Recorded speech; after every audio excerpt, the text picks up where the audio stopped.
Adunay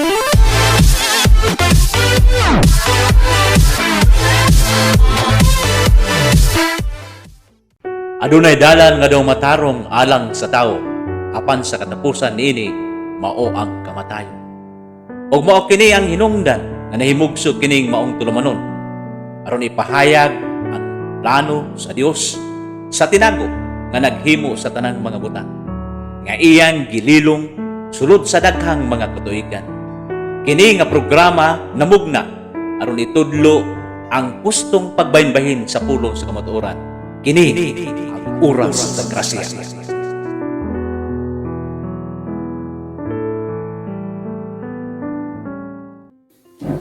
Pagbati at paggalang sa lahat ng sumusunod sa YouTube Ministry Program sa ilalim ng GPTV.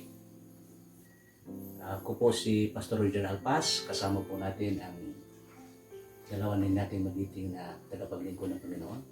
Ako naman po si Pastor Clint Paglinawan at Pastor Christian Labina po. So, patuloy natin na tangkilikin ang nasimulan ng programa ng GPTV sa YouTube sa mga suki ng sumusunod para sa itong gawain. Isang pagpapala at pagbati mula sa ating programa.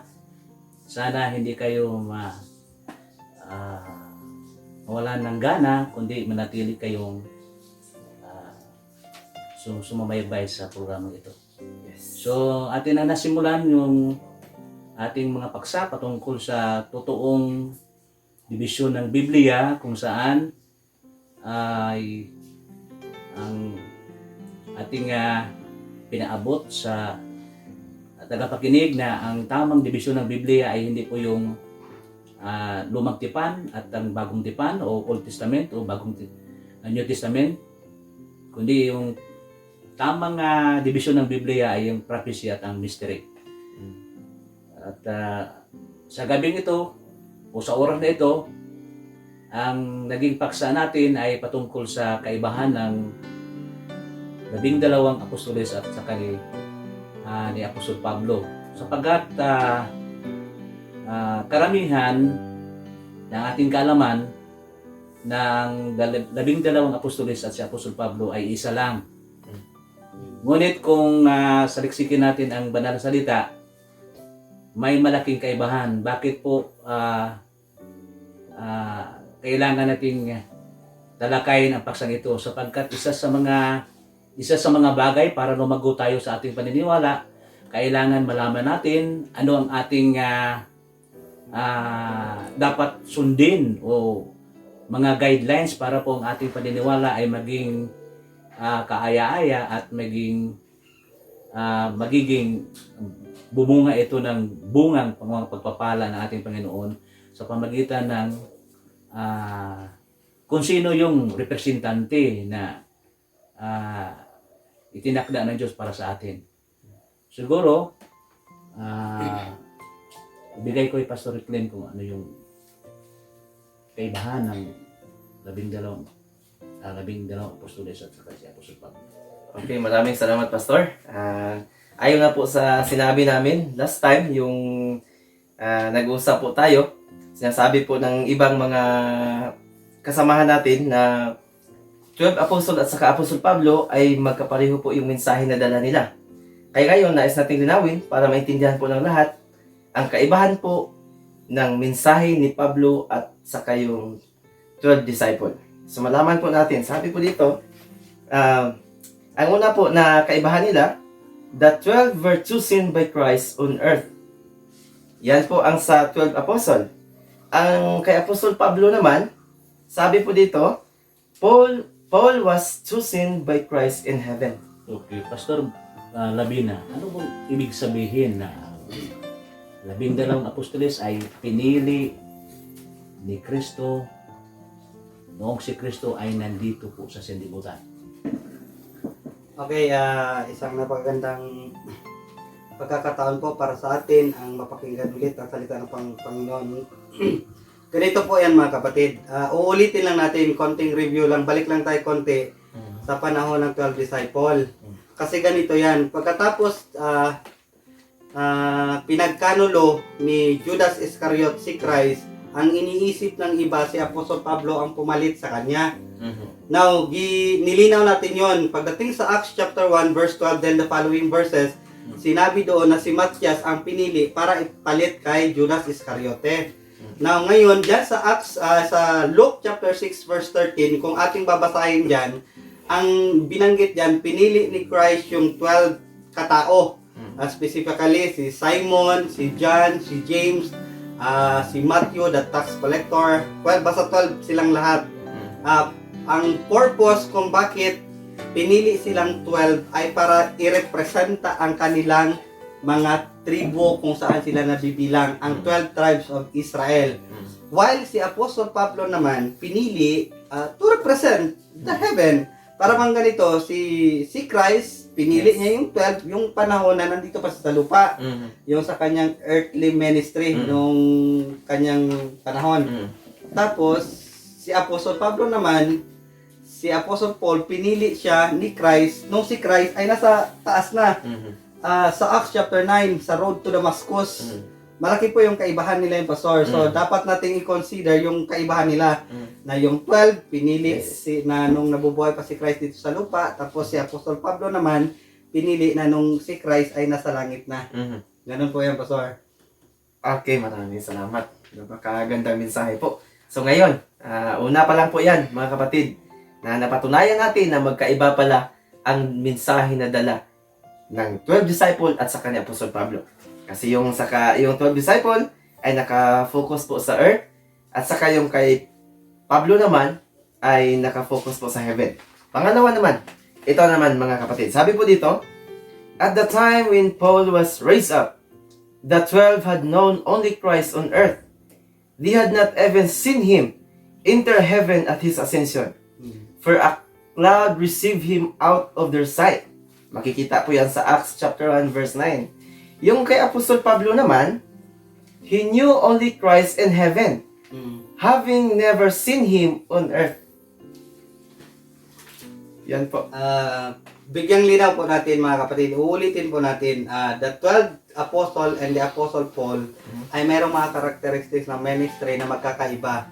Kaya nga, doon sa 12 disciple, nakilala nila si Christ nung nasa lupa pa siya, hindi pa niya napasok ang langit, hindi niya pa na-enter.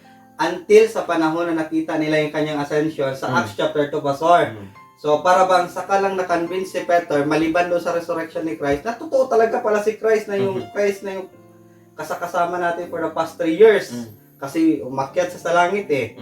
Now, si Apostol Pablo naman, kung ating i-review ang kanyang mga testimonies at kanyang mga nangyari sa kanyang buhay, especially sa Acts chapter 26 verse 16, o kung isa-isahin natin yan, 1 Corinthians chapter 15 verse 8, kung paano napakita ang Panginoong Hesukristo sa kanya, na nakilala niya si Christ, nung si Christ ay galing na mismo sa langit. The ascended Christ na yung nakilala ni Apostol Pablo. Kaya para bang doon pa lang makikita natin yung category, yung kaibahan ng kanilang ministry. Kasi yung 12, nakilala nila si Christ before umakyat sa langit. Yung sa earth pa. Oh, nasa earth pa. Pagdating ng Acts chapter 2, saka lang nila nakita kung paano lumipad si Christ pataas. Tapos si Apostle Pablo naman, from heaven, doon niya nakilala ang Panginoong Hesukristo. Ika nga sa road to Damascus, yung personal na encounter ni Apostle Paul. Yun po yung mga kategorya na malalaman natin ang kaibahan ng 12 disciple kay Apostle Paul. Ibig sabihin, hindi na-meet ni Apostol Pablo si Christ yung nabubuhay pa dito sa earth. Posible yung pastor, posible yung ganon. Posible yung ganon. Okay. So, kasi ang ating tinatalakay ngayon patungkol sa replacement of Judas. Opo, pastor. Pagkapatay ni Judas, no? So, bakit hindi sa Apostol Pablo ang napalit kay Judas? Ano po ba ang mga criteria o requirements ng Panginoon para magiging kapalit ni Judas Iscariote? Sa Book of Acts, chapter 2, ito po ang mga criteria para magiging kahalili ni Judas. At si Apostol Pablo ay hindi po siya akma para sa mga kriteryang ito. Sapagkat si Apostol Pablo ay hindi pa siya nagiging tagapag-usig pa siya sa mga panampalataya sa Kingdom Believer. Sa Book of Acts chapter 2 verse 21, ito po ang sinasabi. Sapagkat ang context dito patungkol ito sa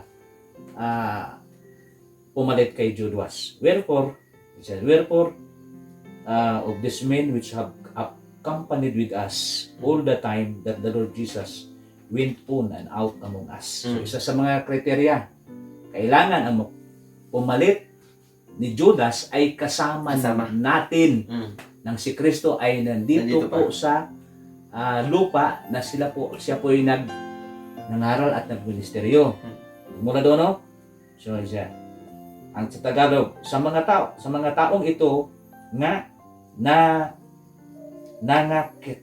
kisama sa atin sa buong panahon na ang Panginoong Hesus ay pumapasok at lumabas sa atin. Pangalawa, saan po nagsimula? Beginning from the baptism of John. So, nagmula doon nga si John the Beloved ay nagministry patungkol sa water baptism into the same day that he was taken up from us. Must one be ordained to be a witness. So, pangalawa, must one to be ordained to be a witness with us of his resurrection. So, kailangan kasama sila naging witness sa pagkabuhay muli. Nagmula sa pagbautismo ni Juan hanggang sa araw na siya ay tanggapin sa itaas mula sa atin. At mararapat na ang isa sa mga ito'y maging saksi na kasama natin sa kanyang pagkabuhay na muli. So, ito na ang dalawa na nagiging kanilang napasiyahan. Sino sa dalawang ito ang ating piliin?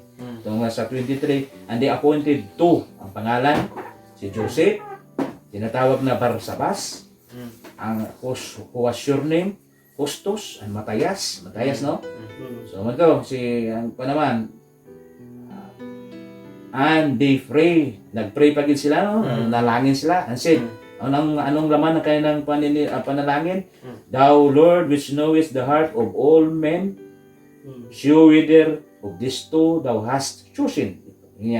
At sila'y nagpanalangin at nagsipagsabi, ikaw Panginoon ang nakatataho sa mga puso sa lahat ng mga ito, at ipakilala mo kung alin sa dalawang ito ang iyong hinirang. So, sa panahon ito, ay wala, hindi nila kasama si Pablo. Wala. Ibig sabihin ko na, Pastor, sa pagpili nila, panahon na nagbigti si Judas, so sa pagpili nilang nang ipapalit sa kanya, merong characteristics, merong criteria. Criteria. So ang unang criteria doon, dapat kasama na natin siya nung simula sa panahon ni John the Baptist hanggang sa panahon na umakyat si Christ sa langit. At ang pangalawang qualification na ipapalit kay Judas ay yung witness siya sa lahat ng bagay na ginawa ni Kristo. Must one be ordained. Must one. So, ibig sabihin, hindi yung criteria na yun or yung qualification na yun, hindi makikita kay Apostol Pablo. Wala pa si Apostol Pablo. Kasi wala pa nga si Apostol Pablo. So, bakit natin nasasabi yun, mga kapatid? Kasi para malinawan ang bawat isa na ma-identify natin kung ano yung kaibahan ng 12 disciple kay Apostol Pablo. Kaya sabi ko kanina, importante na para sa mananampalataya at sa maniniwala pa, kailangan malaman natin kung sino ang 12 apostoles o sino po si Apostol Pablo. Ang 12 apostoles ay tinawag ni Kristo nung si Kristo ay nandito pa sa sanlibutan. So, at ipinadala yung 12 na mangaral patungkol sa kaharian ng langit, no? At huwag yung pangaralan yung mga hindi nila kalahi. Kundi hanapin ninyo yung mga nawawalang tupa. So, So, pang ganon, ligaw. saan yung mabasa kanina? Sa Mateo, chapter 10, 1, verse 1 hanggang sa verse 10, no? Doon, at walang pangalan ni Apostol Pablo doon. Hindi natin makikita. Oo. Kahit sa Luke chapter 6 verse 13, verse 12, then the following verses, hindi makikita ang pangalan Wala. ni Apostol Pablo doon. So, yan ang isa sa mga kaibahan. So, ano po yung pangalawang kaibahan? Pastor? Pangatlo na po tayo, Pastor. Pangatlo na. Okay, sabi po dito, mas malinawan pa po tayo dito. Ang sabi po dito, pangatlo, yung sa 12 apostle, they represented the nation Israel, one for each tribe. Samantala, yung kay Pablo naman, Paul as an apostle represent the body of Christ. Ganito po yan.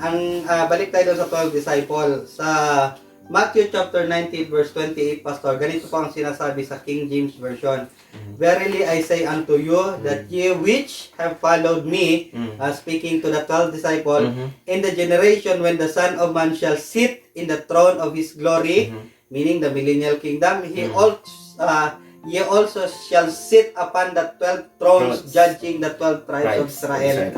Okay. Nabanggit po natin kanina yung representative, Pastor. Ang main purpose kung bakit pinili yung 12 disciple, para sa pagdating ng paghahari ni Kristo dito sa sanlibutan, sila rin po ang maghuhusga o magiging hukom para sa 12 tribes of Israel. O ganun po yung pinaka-main purpose ni Christ bakit pinili niya yung 12 disciple. Now, ang kaibahan naman ni Apostol Pablo, mga kapatid, ganito po ang sinabi. Diyan sa Ephesians chapter 4 verse 4, we being are one body in Christ, sabi niya Romans chapter 12 verse 5, then by one spirit we are all baptized into one body. Ang sinabi dito, si Apostol Pablo ang magiging representative ng body of Christ.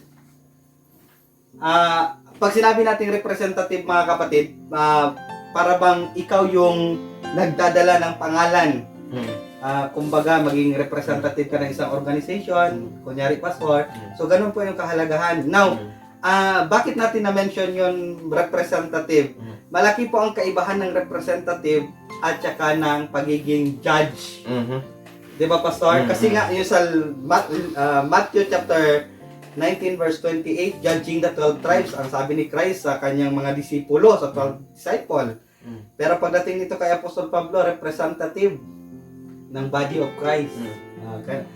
So doon pa lang, Pastor, bakit natin nasasabi yun? Kasi napo-point out na merong kaibahan ang office ni Apostol Pablo as an apostle kaysa sa apostle 12, yung 12 na disciple ni Christ. Yung tinatawag na representative, yung pinapadala. Opo, Sa representative. ngayon pa sa Parang political, ambassador. political term, tinatawag yun na congressman. Pwede rin ganun, Pastor, pag political na mga terminology. So that, Pero, sa Matthew chapter 10, sabi niya sa verse 5, sabi, this 12, Jesus sent forth and commanded them, saying, go not into the way of the Gentile. So, i-command siya nga ang 12. ang 12 na huwag kayong pupunta doon sa mga Hentil, no? So mamaya ating pag-aralan ano yung Gentiles, sino po yung Gentiles. Okay. So pang-apat na po tayo. Ang sabi po dito, these 12 were first sent forth to proclaim the kingdom of heaven at hand. Yan po ang sa 12 disciples. Ang sa kay Pablo naman, pang-apat na po tayo, sabi po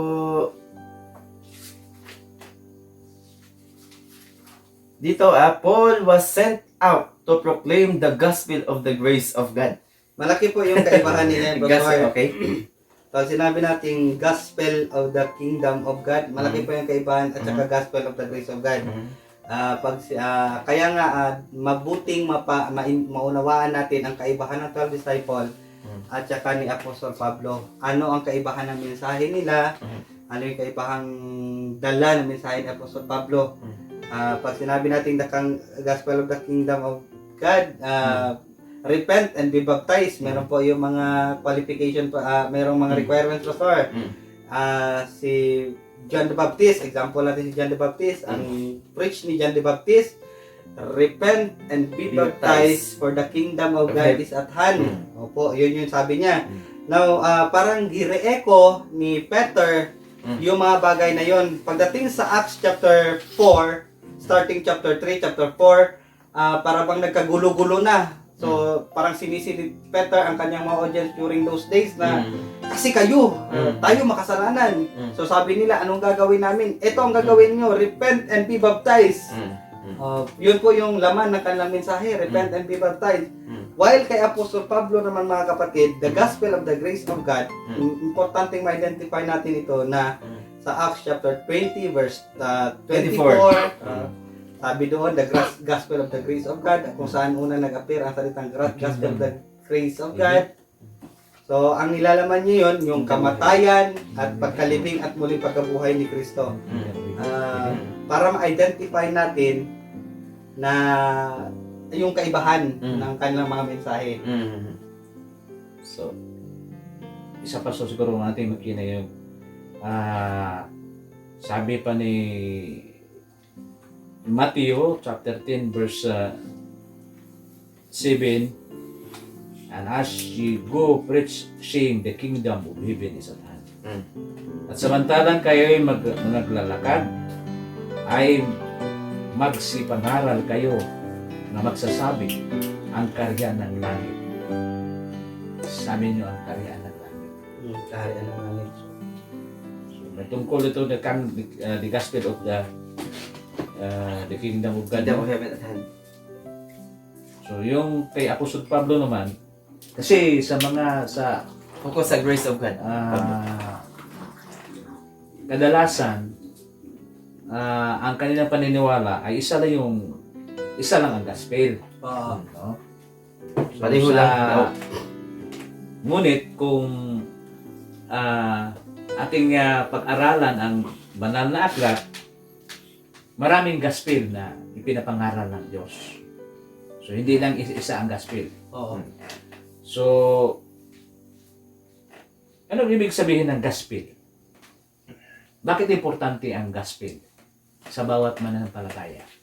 Anong mayroon sa gospel? Ano ang gospel? Oo. O ano ang meron sa gospel? Anong laman? Oo. Pag sinabing gospel of the grace of God, ano yun? Oo. Kasi iba yung the gospel of the kingdom of God, iba yung the gospel of the grace of God. Kaya nga, tinawag si Apostol Pablo para ipangaral niya ang gospel of the grace of God. Sapagkat hindi pinagkaloob ng Diyos yung gospel of the grace of God sa 12 apostles. Sapagkat hindi din mensahe ng Diyos para sa nation of Israel yung gospel of the grace of God, no? Yung mensahe na nais na ipangaral ng Diyos para sa mga nation of Israel, yung the gospel of the kingdom of God. So kung ano mang mayroon, bakit kailangan sila ng gospel of the kingdom of God?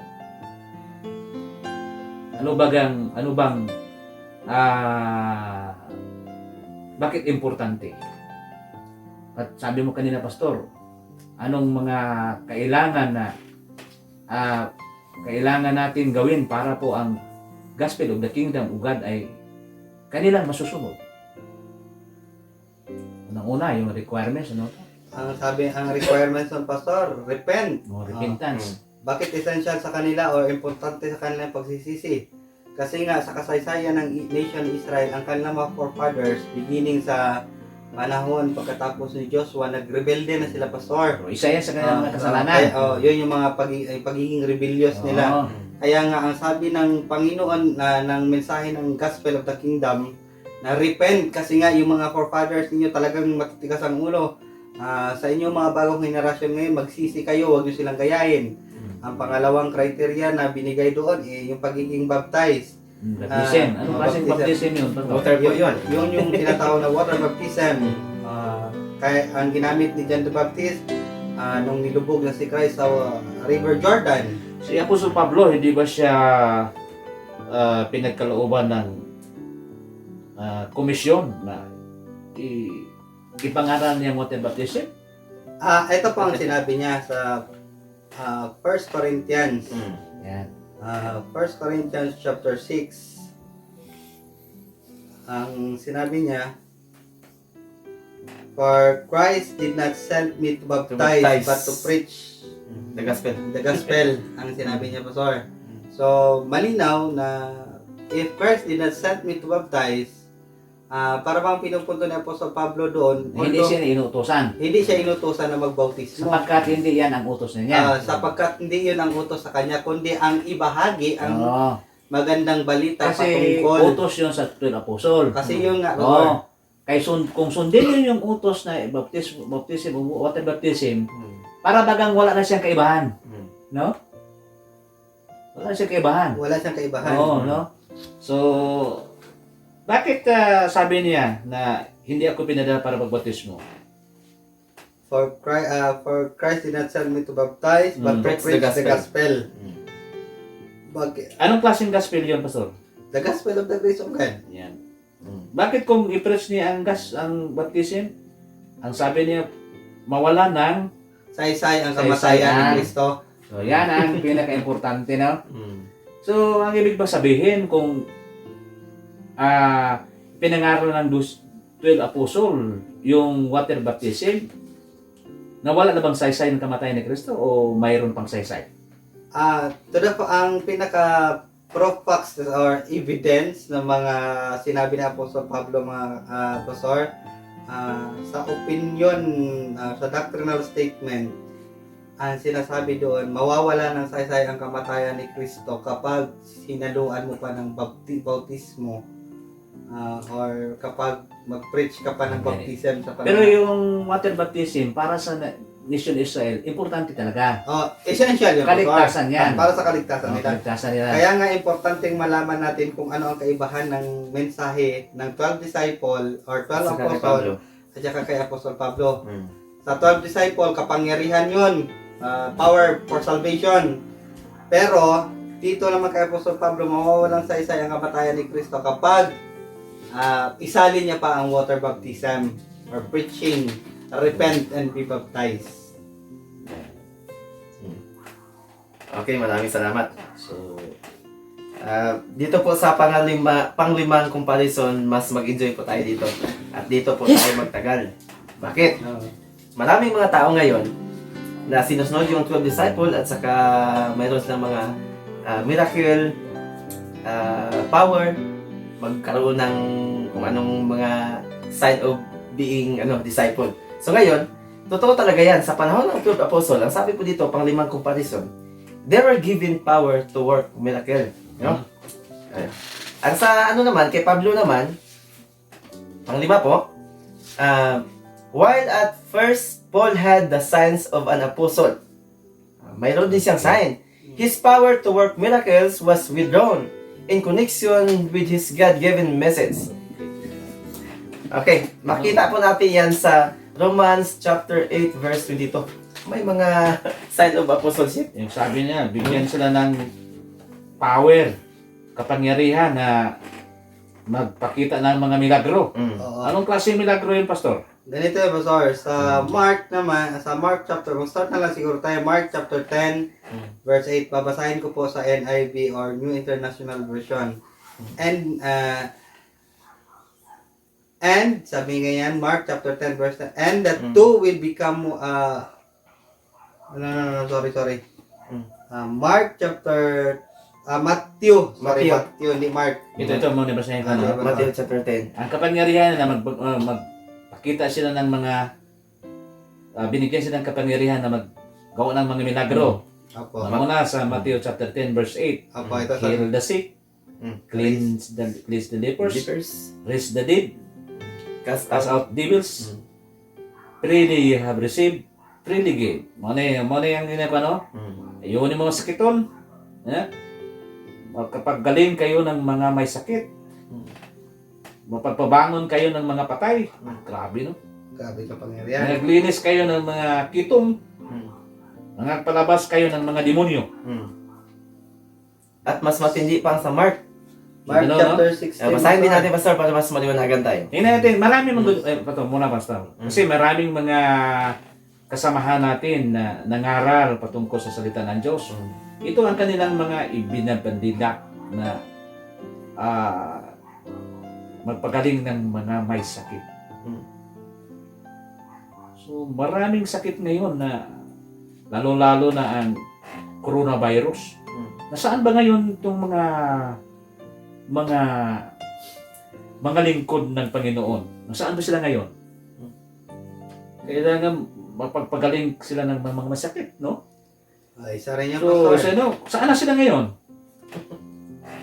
Kung mapagpabangon kayo ng mga patay, kung kanilang mga membro sa kanilang iglesia, pwede nilang pabangunin, no? Buhayin, no?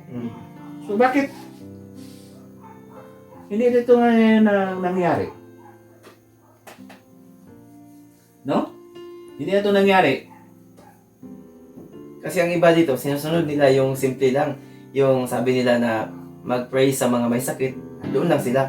Ito kasi yung sa Mark chapter 16, may nakasabi doon mag-inom ng mga laso. So, ito pa, meron pa dito sa Mark 16, no? Ito po, Ayaw nila sundin yan. babasahin natin. Oh, Mark matindi. chapter 16, Matindi to, verse matindi. 17 to 18. Mas Ito, Hindi Ito, to, Pastor. hindi, no? Ito sabi Sige. niya, and these signs will be accompanied those who believe in my name. Take note po yan. Marami My kayo name. naman ang palataya ngayon. They will drive out demons. They will speak in new tongues. Mm. They will pick up snakes with their hands. Pupulutin lang po yung ahas. And when they drink deadly poison, it will not hurt them at all. They will place their hands on sick people, and they will get well. Yun po ang sinabi. Yun po yung nakakatakot, yung mag-inom ka ng lason, magpulot ka ng ahas. Yung speaking in tongues, parang okay pa yun. Pero yung Ayaw nila, kaya yan nila gawin. Marami ngayon, Speaking in tongues. ating kapaligiran, Mm. na naniniwala sila at nananampalataya ng ganitong klase o uri ng pagpapangaral, no? Ito no. Pero sabi niya kanina nga ano yung sabi niya? Ito ang mga sumunod na mga ano yung sabi ko niya pastor ko mapakikita sa mga naniniwala, no? believe in my name. Oo. Opo, yun ang sabi niya. Ito po, yung Ang sumampalataya, sumampalataya sa kingdom message o sumampalataya sa pamagitan ng mga itinuturo ng 12 apostol na mga mensahe ni Kristo, ganito po ang mga Actual. mga nagiging parang evidence, Resulta. ebidensya Mm. na kaya ninyong gawin. Mm. Pagaling na may sakit, Makading na may sakit, makapalayas na may mga demonyo. kanyang demonyo, Magsalita ng iba't ibang wika. o ganina ito sa Marcos, ano yun? Hawak ng mga ahas. Ito na. Oo, Ito na hawak yung ng kasama. ahas at saka makainom ng Lason. lason. Hindi sa sakit ang tiyan. May ano yan, Pastor, may sinubukan yan kasi sabi niya, alam niyo, sinusunod namin yung 12 apostol at yung mensahe niya ay yun po ang dala namin. Kaya sinubukan siya, subukan mo inumin yung lason. Ano man ang sagot niya? Sabi niya, huwag mong subukan ang Panginoon. Kasi Huwag mong sukatin ang kapangyarihan ng Panginoon. Ano yung sabi niya? patunay lang, ito siya pastor, lahat ng mga sinasabi dito sa mga verses na to, patunay lang or ebidensya ito ng mga disipulo ni Kristo sa kanyang panahon. Ito pa nga sa verse 15, he said to them, go into all the world and preach the good news to all creation.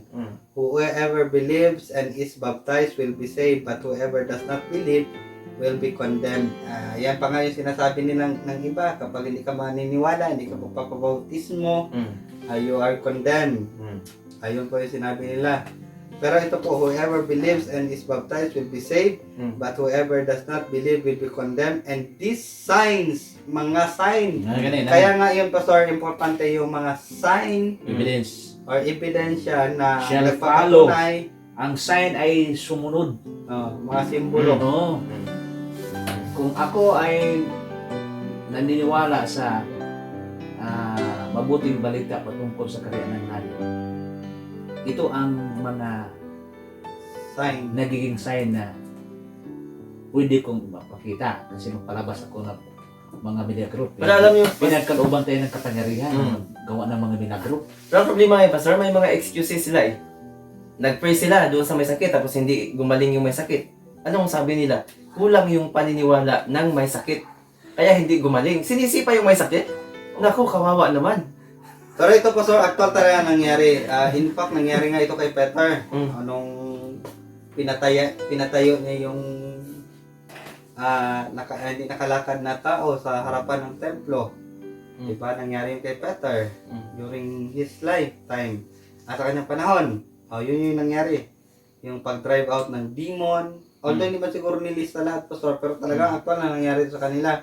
Pero take note po mga kapatid, sign or simbolo or palatandaan lamang ng pagsunod kay Kristo. Patunay yun na ang kaibahan ng mensahe ni Apostol ng 12 disciple ay back up ng mga milagro. Yan. Ibig sabihin, ano ba yung palatandaan na orde ng Panginoon kung ikaw ay naniniwala at nananampalataya patungkol sa kaharian ng langit? Ito yung palatandaan. Oh, Shall take up serpent. Siya makahawak ng mga ahas. Sabagay, mayroon man makahawak ng ahas, no? Meron ano? Pero binila lang. Hindi ba yan naniniwala sa tungkol sa kuwan? No? magic lang Kung, yun. kung may makainom sila At saka yung ahas na yun, walang ngipin kamatay. yun. Oo. No? Yung ahas na yun, kasi ngipin yun. Tinanggal. So, ganun yun. Ngipin, no? Pero kanina, Pastor, ano ang sabi mo kanina? Sinisisi pa nila yung Sinisisi pa yung may sakit. sapagkat walang pananampalataya. Hindi gumaling yung may sakit kasi kulang yung panampalataya. Yan ang problema naman ngayon. Kaya binigyan pa nila ng problema yung may sakit. Ang totoo, hindi talaga siya makapagpagaling. No. Ang totoo, hindi sila. Wala silang kapangyarihan na magpagpagaling.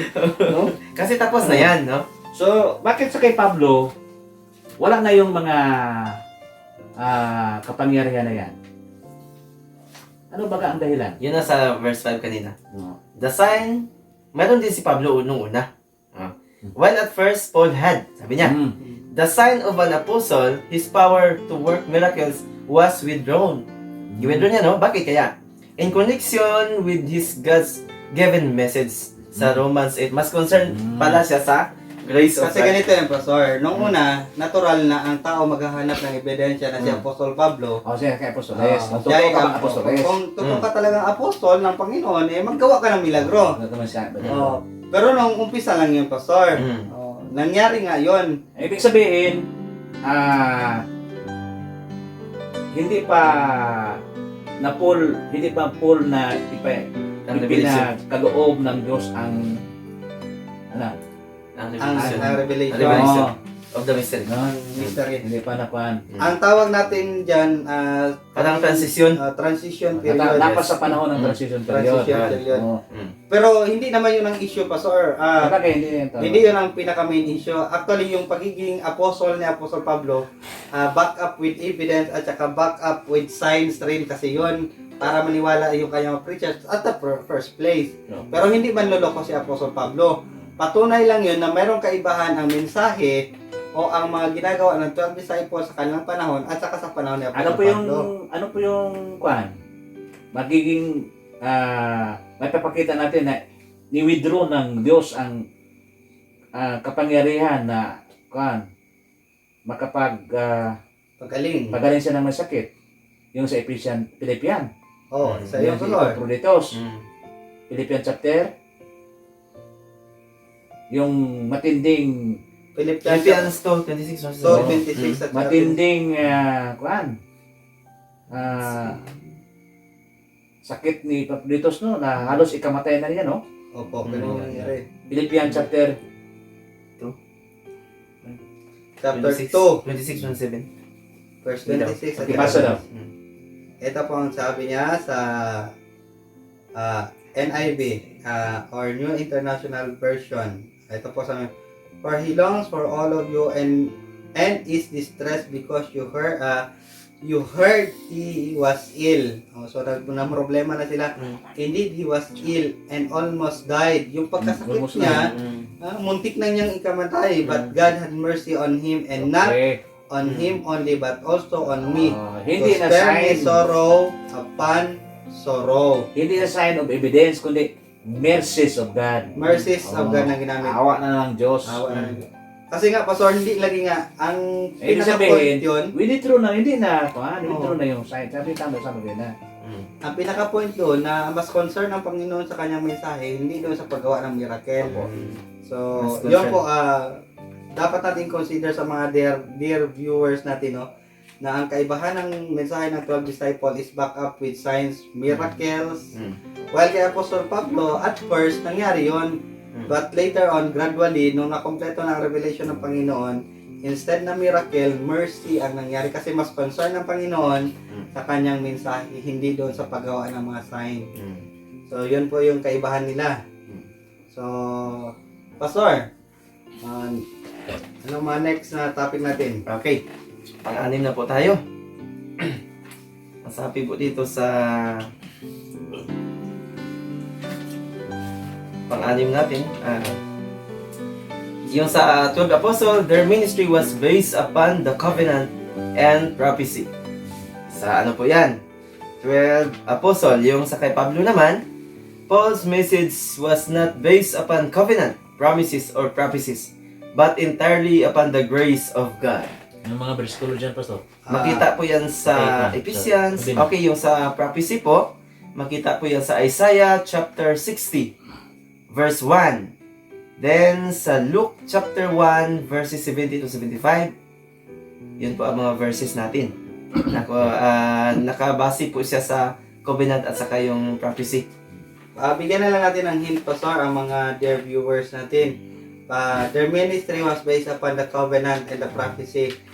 Kung maalala ninyo, isa sa Abrahamic covenant, I will make you into a great nation.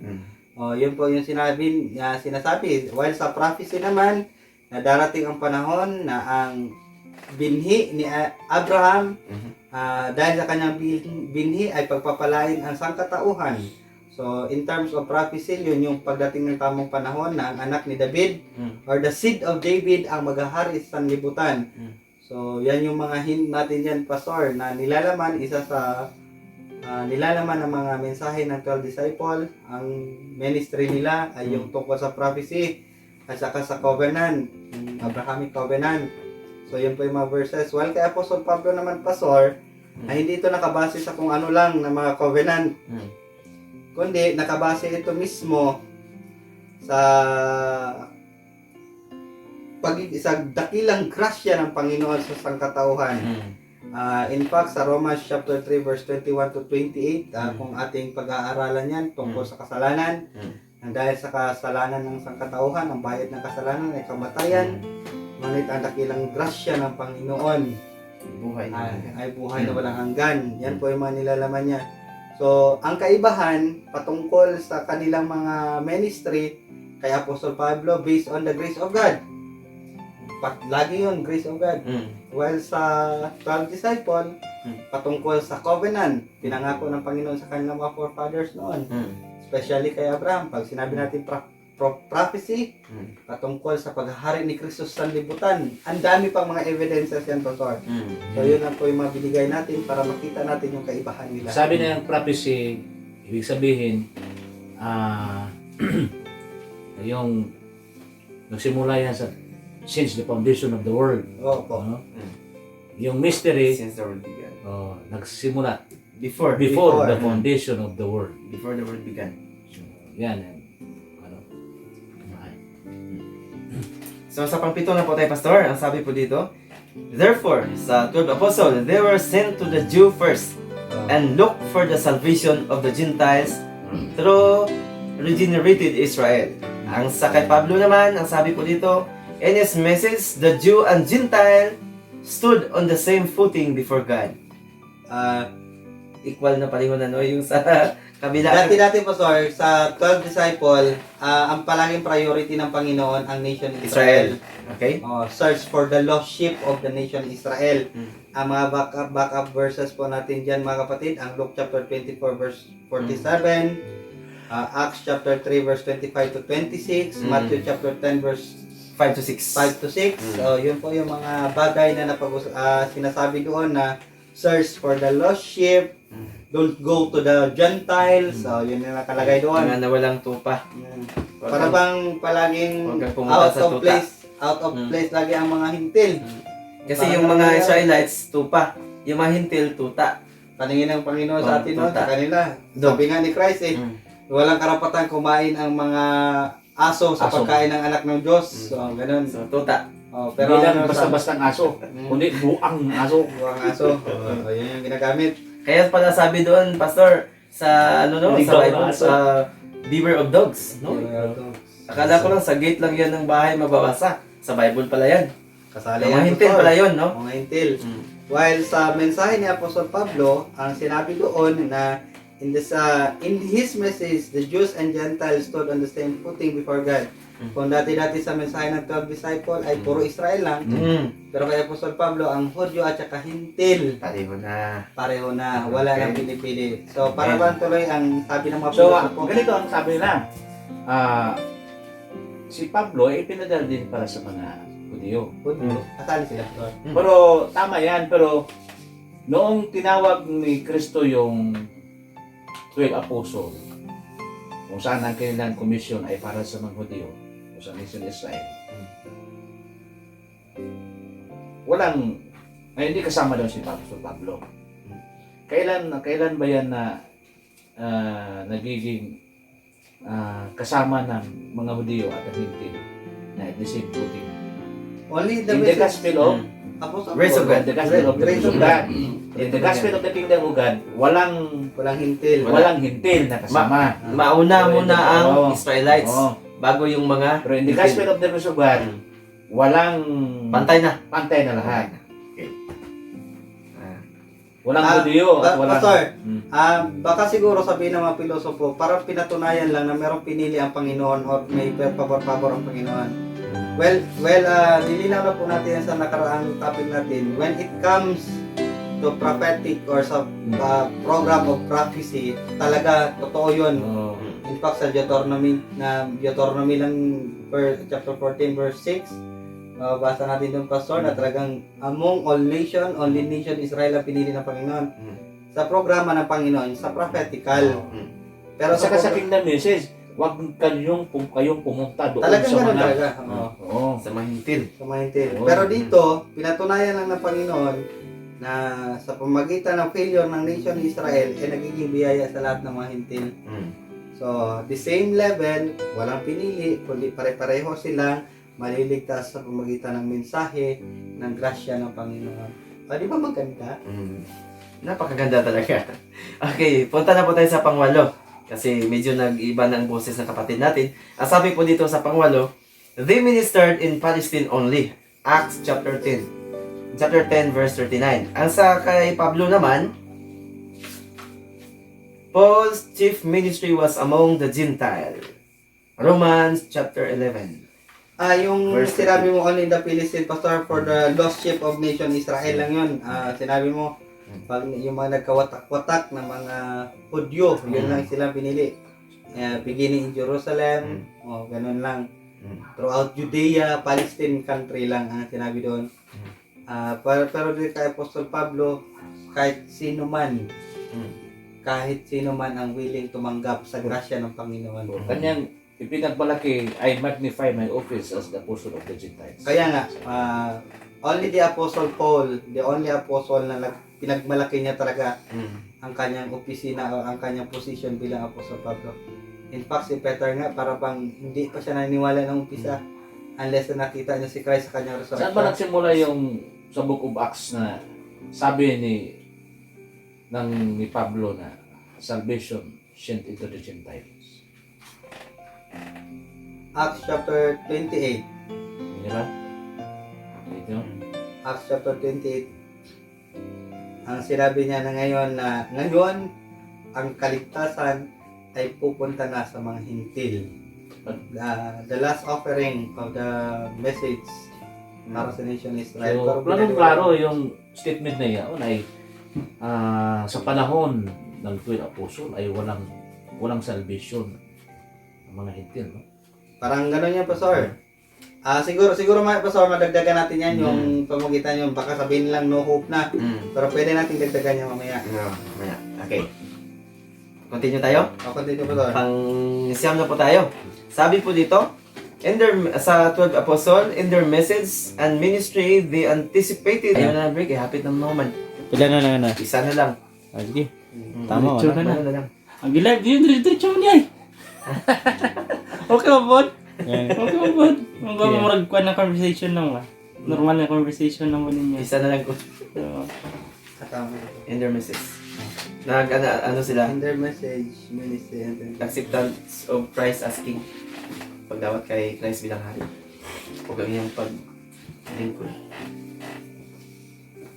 okay. Ryan. Makikita po natin sa Acts chapter 1, 11. Hmm. At saka Acts chapter 3, 19 to 21. Tingnan natin.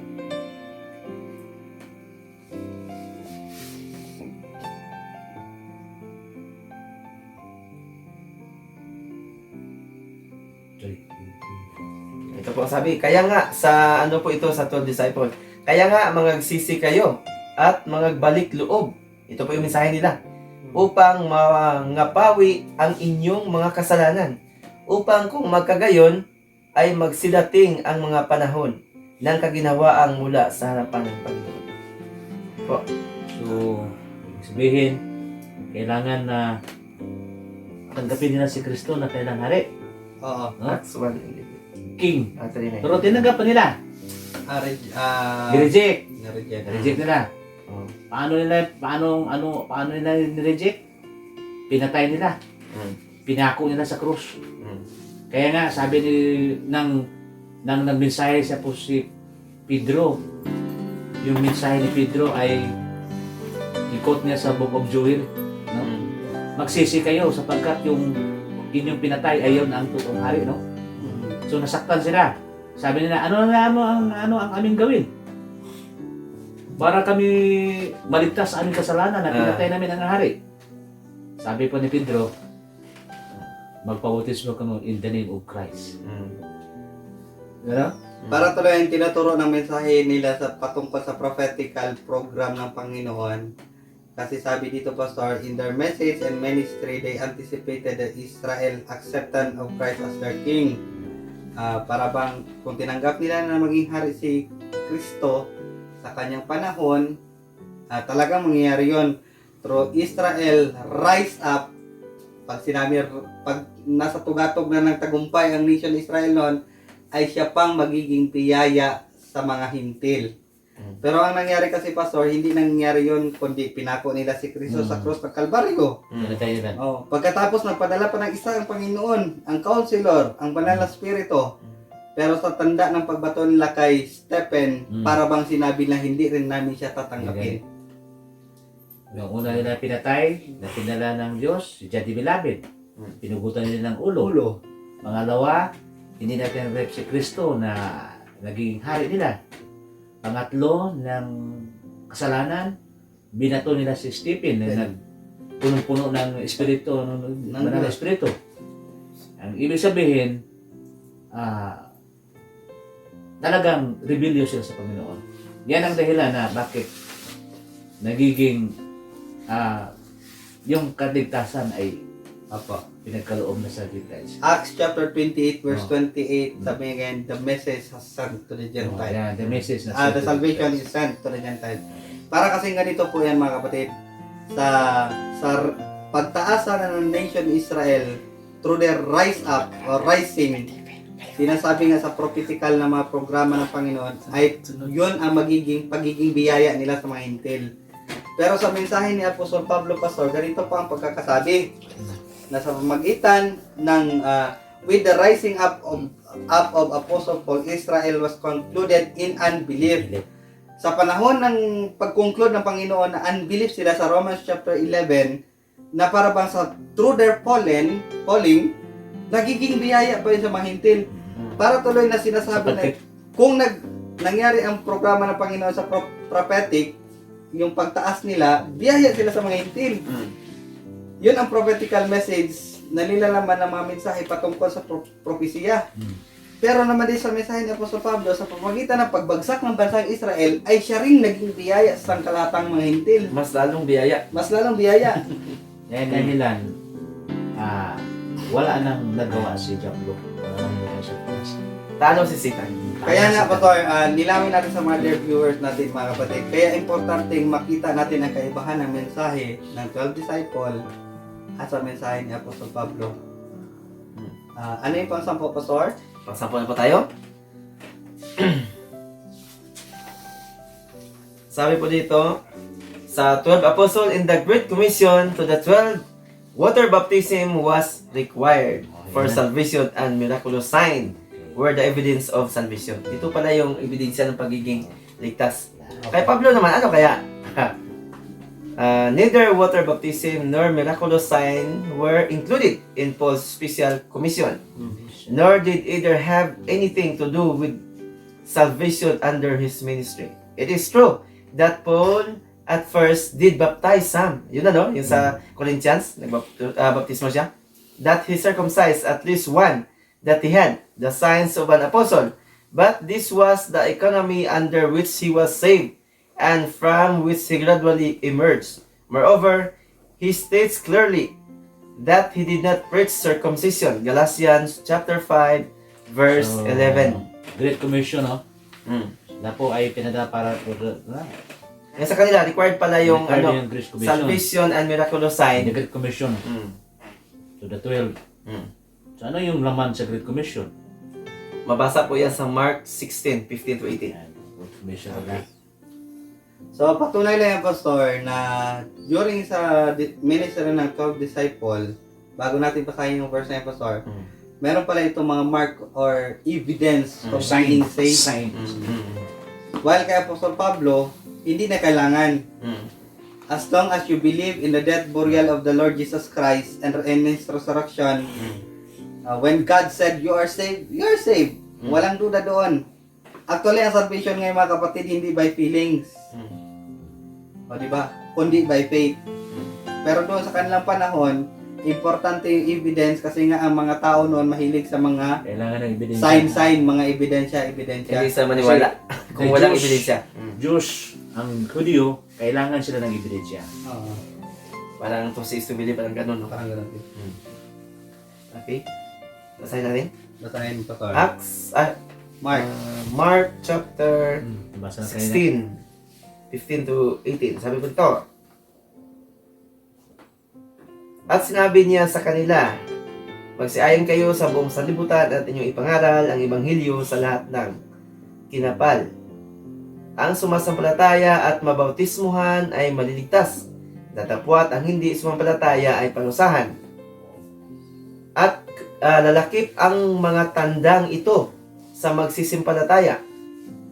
Mga papalabas sila ng mga demonyo sa aking pangalan, magsalita sila ng mga bagong wika. Ngayon, kaya nila magsalita ng bagong wika. Ang problema lang hindi mo naintindihan ng mga nakikinig. Diba? Sila ay magsisihawak ng mga ahas at kung magsisiinom sila ng bagay na makakamatay sa anumang paraan na hindi makakasama sa kanila. Ipapatong nila ang kanilang mga kamay sa mga may sakit at sila ay magsisigaling. So, kailangan talagang water baptism. Kay Apostle Paul, walang water baptism. So, sabi ng iba, wala tayong bautismo. Totoo ba yan, Pastor, na wala tayong bautismo? Linawin lang po natin mga kapatid. Anong klaseng bautismo? In fact, hindi lang po 2 o 3 ang merong bautismo sa Biblia mga kapatid. Sa masusing pag-aaral natin ay meron 12 kinds of baptism sa Biblia. Siguro sa mga susunod natin mga session, mapapag-usapan pa natin yan. So please, keep in touch on our channel para marami po tayong idea na matutunan the penalty of your sin.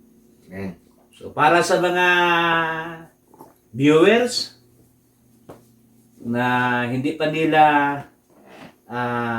natanggap ang kaligtasan na handog ng Diyos para sa atin, manalangin po tayo. Habang manalangin kami, o manalangin ako, pwede ninyong sundin sa ang aking mga panalangin at gawin niyo yung inyong sariling panalangin. Dakilang Panginoon, maraming salamat na sa pamagitan ni Kristo Jesus, ako po'y iyong niligtas. Patawarin mo po ako sa aking kasalanan. Tagapin ko si Kristo na aking Panginoon at Diyos. Baguhin mo ang aking buhay ayon sa iyong kagustuhan. So kung yung panalangin na iyon ay sinunod mo, maraming salamat sapagkat naaaliw ang Diyos sa inyong ginawa ngayon. So, ako po si Pastor Roger Alpas, nag-iwan ng maraming salamat sa inyong pagkikinig. Ako naman po si Pastor Reclin Paglinawan. At ako po si Pastor Christian Labina. God bless you.